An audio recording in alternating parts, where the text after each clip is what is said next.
welcome back. I just want to say I've hit over 200 subscribers, so I just want to take a moment to thank you all for all your wonderful support, and I do appreciate each and every one of you watching my videos. So, okay, today's card is for the 6 weeks to Christmas. Can't believe it's almost 6 weeks to Christmas, and we'll be using the frosted gingerbread die set, and I'm also bringing in the Stitch Greenery die. So this actually doesn't cut out, but actually leaves a bit of an emboss on the paper. So we thought we'll bring that in.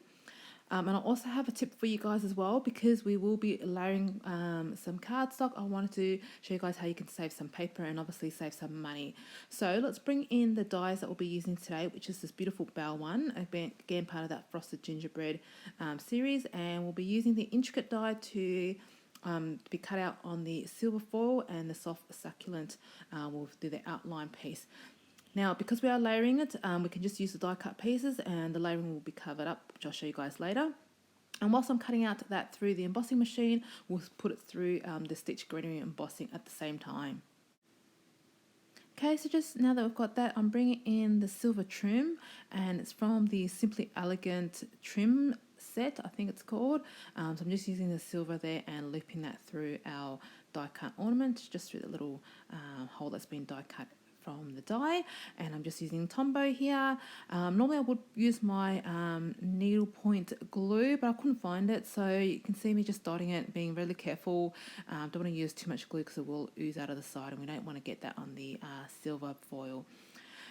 So I cannot believe that's less than 6 weeks to Christmas. So I'm really behind with a lot of things. So I will be hoping to send out post-Christmas card, I think I said in a previous video, but I still haven't been able to do any this week. So, but I thought, look, if I can get this video up, that's my priority. But just try to get back into the swing of things. Okay, so just going to bring in a piece of the basic white cardstock. If I haven't said it already, don't worry too much about measurements. I'll have full measurements in my blog post, which I'll link down in the description box below. So we're just bringing in the Happy Holidays, which is from the same stamp set, and we're just stamping that in the soft succulent, and then putting that on the silver foil.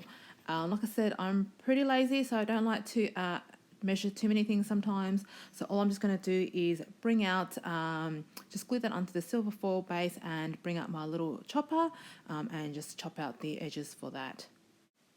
So I haven't actually really used traditional Christmas colours here. This is my modern take on it.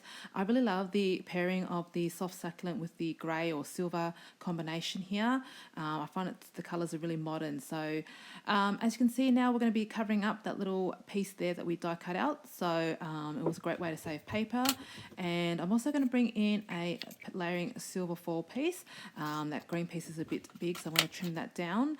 But you can sort of see I've used that silver foil because we're layering it up. It doesn't really matter too much. It'll get covered when we glue all our pieces together. So this will be a top folding card as well, and that's just in the basic white thick there. So do you guys have any other great ways to save money or card hacks? Put that in the description box below. I'm always looking at ways I can save paper, and also obviously save some money. So please share your ways of saving paper or money in the comments down below. I love to hear what ideas you guys have. All right, so we're just gluing those pieces together now. So just using my favourite Tombow there, and really trying to flatten that down because it is the foil piece. And we'll bring it in here. So what I want to do is just unravel that twine. It's really easy to do, as you can sort of see here, but if you get stuck, you can use the pointy end of the take a pick tool, which you see me do here as well. That's just a nice way to twine it, or unravel it, sorry, I should say. But I just thought that I really like the effect that it gives. It just fluffs out that threading a little bit too. And it is a little bit long, but I think I do trim it down a little bit so you can see what you think looks aesthetically pleasing, but I thought if I can just unravel that, that just gives a nice look to this ornament here. Okay, so once we're happy with that, I'm just going to bring in my Tombow once again, just to glue that down. Look, because we've got so many layers, I didn't actually use dimensionals, but you can use dimensionals if you want, but I was happy just to have mine flat on there. So I'll trim that down a little bit. And I just threw that rubbish straight into the bin, but I've just trimmed it down. It was just probably a tad bit long, so we're just going to glue in that So next we're actually going to bring in some gems to embellish. So you'll see me pull out a few different kinds. I've got the general gems. I've also got the 2021 to 2023 in colour gems, and also the basic holiday gems as well, which I ended up using. I know it's Pool Party, I think is the colour for that one, but it actually works really well with a soft succulent. So I really liked how that looks. So just scattering them, just following that simple rule of following like a bit of a triangular shape around there. And I really like how these colours really match with that soft succulent and just adds a bit more bling to the card. Because who doesn't love extra bling? I know I certainly do. And maybe sometimes I overdo it, which I haven't done in this case, but I do like to bling up my cards. So there you go. That is the front of the card. I love it. I really like the modern, simple, clean design of it. So let's just do the inside quickly. And I am bringing in the same frosted gingerbread stamp set. I'm actually bringing in that... I think you'd call this a border stamp. I really love the intricacy, the pattern on this one, so I really wanted to try that out.